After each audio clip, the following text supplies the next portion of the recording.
लोकसभा चुनाव के लिए भाजपा ने राजस्थान की 25 में से 15 सीटों पर प्रत्याशी घोषित कर दिए हैं। 10 सीटों पर ऐलान बाकी है। आज हम बात कर रहे हैं राजस्थान की सबसे हॉट सीटों में से एक राजसमंद की। हालांकि इस पर अभी बीजेपी और कांग्रेस दोनों के प्रत्याशी घोषित नहीं हुए हैं, लेकिन यहां इसकी चर्चा इसलिए अहम है क्योंकि भाजपा और कांग्रेस इस बार यहां नया चेहरा उतारेंगे।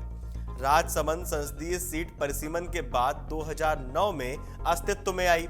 तब से अब तक यहां एक बार कांग्रेस और 2 बार भाजपा के प्रत्याशी जीते हैं। हालांकि जाति में ये तीनों ही राजपूत हैं। कांग्रेस की तरफ से 2009 में गोपाल सिंह शेखावत ने भाजपा के स्टॉलवर्ट रासा सिंह रावत को हराया था। ये हार बेहद चौंकाने वाली थी क्योंकि अपनी जाति के सबसे ज्यादा वोट होने के बाद भी रासा सिंह रावत इस सीट से हार गए।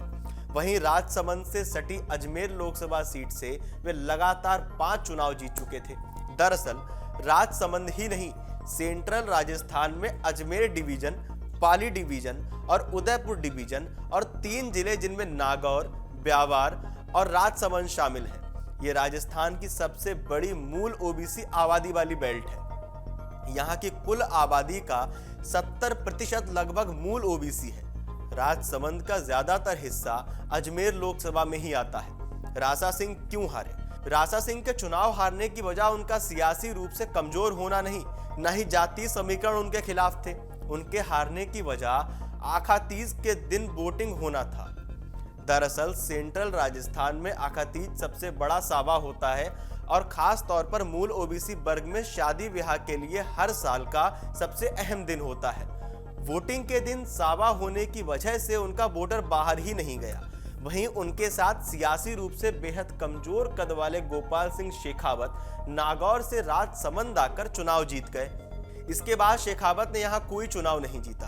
कांग्रेस इस बार राजसमंद सीट पर अपना प्रत्याशी बदलने जा रही है। पिछली बार कांग्रेस के टिकट पर यहां से चुनाव लड़ चुके देवकी नंदन काका अब 81 साल की उम्र पार कर चुके हैं। सूत्रों के मुताबिक इस बार कांग्रेस यहां से रावत पर दांव लगाना चाहती है।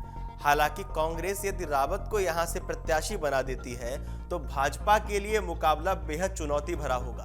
पूर्व पत्रकार एवं राजनीतिक सलाहकार डॉक्टर अरविंद सिंह रावत का कहना है कि राजस्थान की अधिकांश ओबीसी जातियां भाजपा के सपोर्ट में रहती हैं, लेकिन चुनाव में उनका प्रतिनिधित्व यहां बड़ा मुद्दा है।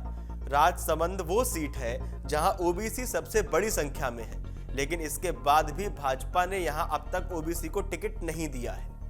राजसमंद की सांसद रही दिया कुमारी अब राजस्थान सरकार में मंत्री बन चुकी हैं, इसलिए भाजपा अब इस सीट पर नया चेहरा उतारेगी। ऐसे में भाजपा के कई नेता इस सीट पर अपना सियासी भविष्य तलाश रहे हैं। इनमें राजेंद्र राठौड़ का नाम भी शामिल है।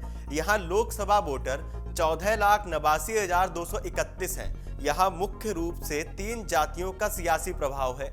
उनमें सबसे आगे रावत राजपूत 3.5 लाख, एससी 3 लाख, जाट 2.5 लाख, कुमावत 1.5 लाख, राजपूत 1.5 लाख, वैश्य 1 लाख, ब्राह्मण 1 लाख, मुस्लिम 1.5 लाख और गुर्जर 50,000 है।